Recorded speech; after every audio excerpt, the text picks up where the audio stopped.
How to find Twitter users from contact list.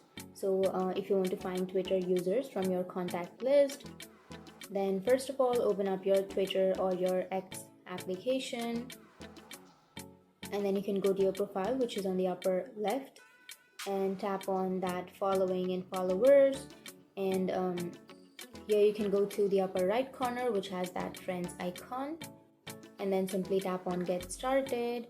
And here if you simply tap on sync contacts, then your phone number will be synced to your Twitter account.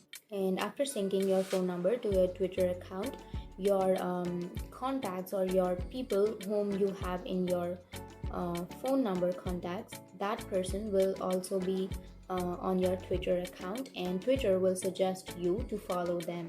So if you want to sync your contacts and if you want to have the contacts which are in your phone number, then you can simply tap on sync contacts and you will have that persons and you can simply follow them. So that's it, and if you have any questions, feel free to comment below. Thanks for watching.